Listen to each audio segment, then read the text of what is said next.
YouTube people, and thank you so much for tuning in to Jasmine T TV. I am Jasmine T. I'm filming from my classroom today because I can't be late if I'm already here. If you watched last week's video in the Q&A, I mentioned that I can't be late again or else I'll get in trouble.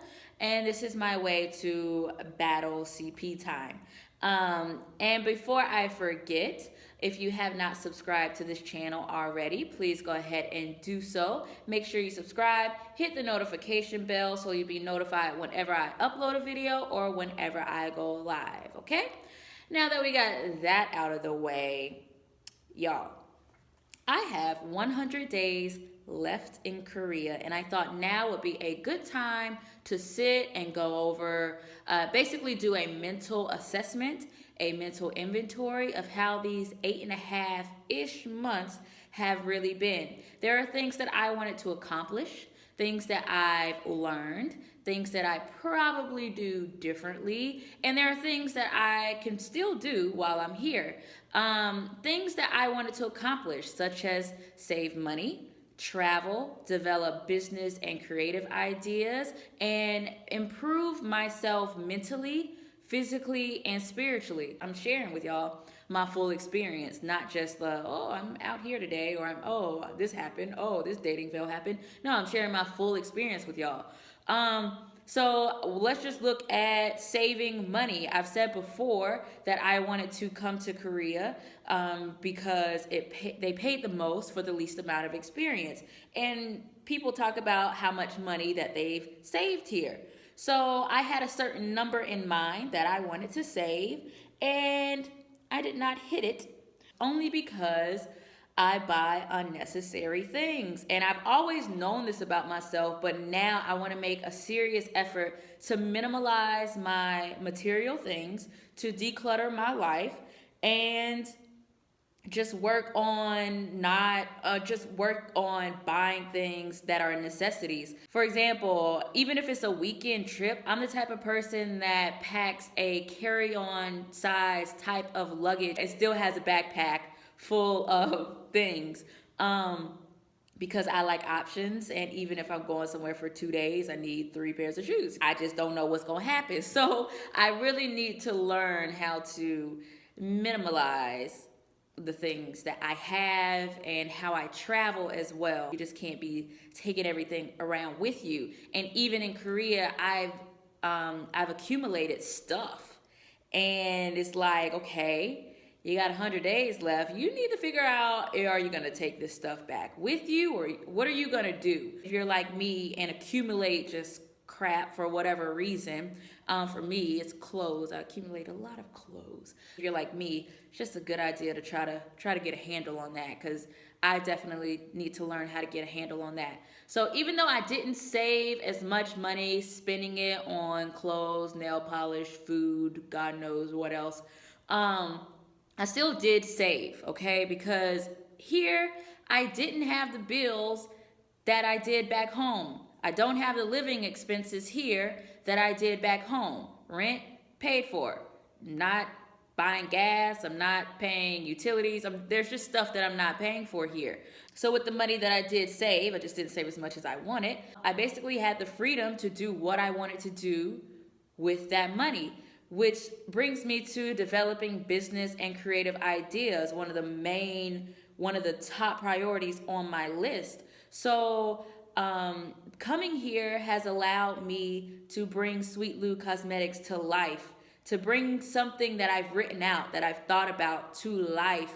So even though my original plan was to launch a business while in Korea because it was gonna be online, for what I wanted to do, I realized that it was going to be difficult for me, and that I would have been forcing it. So that is why I decided to wait until I got back. But so much progress has already been made since coming here. So I'm very thankful for that and for the progress that I have made. I do have other ideas that I've written out that I want to come to life as well. And coming to Korea has really given me that time to focus on it and given me the confidence to do so and the resources to do so as well. I want to do more creative ideas around traveling, And I'll be able to present those ideas to you guys as soon as I kind of get a handle on them.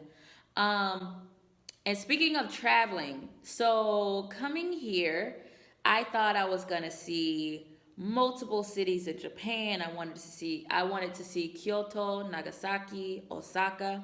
I only spent like a few days in Tokyo, which was great. Basically, just didn't do Japan like I thought I would. Um, I thought I'd see Thailand. I thought I'd visit the Philippines. And I mean, I went to Taiwan. That wasn't even on my list, but I went there.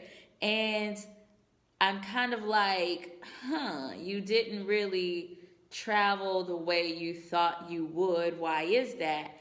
And even what's today? The 7th. I go back to the States on the 16th to visit home for Christmas. And I could have taken that time to see Thailand, to see Vietnam, to see whatever. But I think I was so wrapped up into I'm missing home that I'm now missing out on a traveling opportunity. So I think I got so wrapped up in my mind, like, oh my gosh, I'm kind of homesick. I think I should have just pushed myself to travel more because who knows when I'll be back on this side of the world to see those places. I think I can still fit in Thailand in the 100 days that I have left. I'll just have to work my butt off and earn some more vacation days, but I will definitely try to squeeze that in. Also, traveling within Korea. I've only seen Seoul, Daegu, and Busan. I don't think that I made an effort to really explore this country. I won't even say I don't think. I know I didn't make an effort to truly explore this entire country. That is one of the things that I'll carry with me when I leave, is to make more of a conscious effort to really immerse myself in something. One thing that I do want to see before I go is Gyeongju. So Gyeongju is a former capital city, and I mean way, way, way back in the day. It was the capital city for 1,000 years during I think it was called the Silla. I'm probably pronouncing that wrong, but it stopped being the capital city in 935 AD, if I'm not mistaken. They still have sites standing from that time period. So that's something I gotta see personally. I think it's gonna be pretty awesome, and that's just something that I love to see.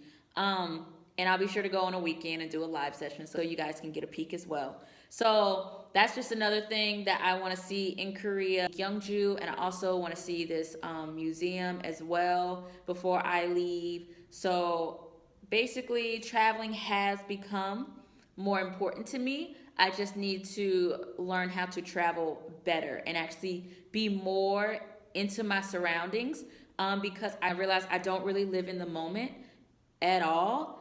I'm always thinking so far ahead. What's my next step? What's my next move? What do I need to do today to better my future? And I'm kind of like not living in the present at all. So that's just something that I need to work on for sure. And back on the traveling tip, many of you have asked what I'll be doing when I leave Korea. And I'm going back to the US for a while to work on Sweet Lou, and I want to travel more of the US. There are so many things of my own country that I have not seen, and I've never had any desire to go. Now I want to make more of an effort and actually see these things. I've never been to Hawaii. I've never been to Vegas. I've never been to New Orleans. I've never seen the Grand Canyon. I've never seen Mount Rushmore. There are just so many things that I haven't seen in America that I'd like to see. And somebody may say, oh, it's not even all that. Okay, cool. But I need to see it for myself. And yeah, so I'm going to make an effort to do that. Lastly, on my goals, so I've covered saving money, developing business and creative ideas, and traveling. Lastly, on my goals list was to develop myself mentally, spiritually, and physically, Now, the physically part just went to hell, all right? I didn't really take care of myself like I should have. I probably went to the gym like 15 times my entire time here. Not, and I didn't eat well either. So when I get back home, it's gonna be a true like focus on diet and exercise and be able to create a diet that I enjoy because it was just very difficult for me here in Korea.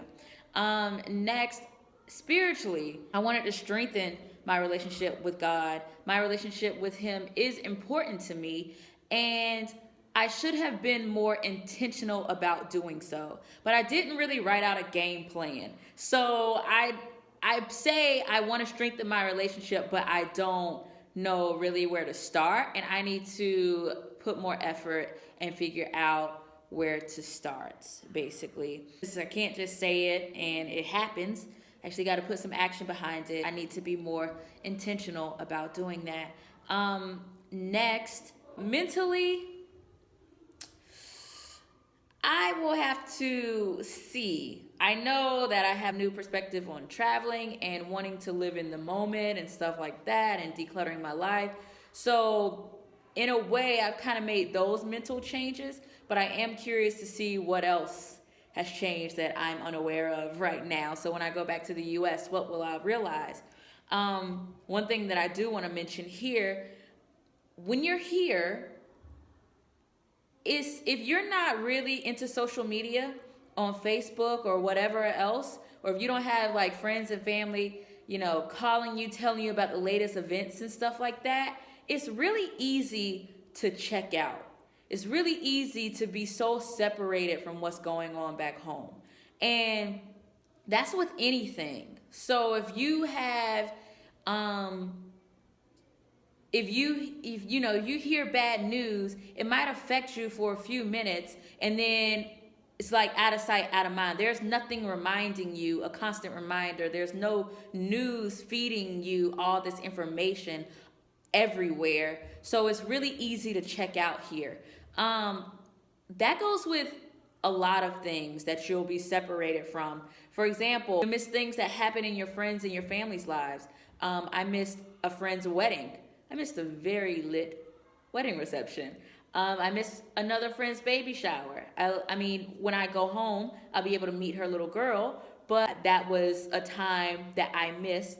And also, you'll miss maybe family dynamics won't be the same when you get back. For example, I had a relative to pass away a few months ago, and when I heard about it, I was shocked, but I was able to be in denial really quickly because I'm so separated. I just kind of act like it didn't happen. So when I go home, that's gonna be a new reality for me, because I know as soon as we have dinner, I'm gonna look for her and I'll have to remind myself. So yeah, things are just gonna change. And these are the things that I've realized in my reflection, in my mental assessment, mental inventory, or whatnot. So if you have lived abroad and have anything you'd like to share, any advice, things that you have learned during your time abroad, and if you are interested in living abroad, whether it's Korea or anywhere else, and you have questions or any concerns, please feel free to drop those comments below as well. And I will see you guys on Saturday for the live session. Make sure you tune into that. And as always, don't forget to like, share, and subscribe to this channel. And I will see you guys on Saturday. Bye.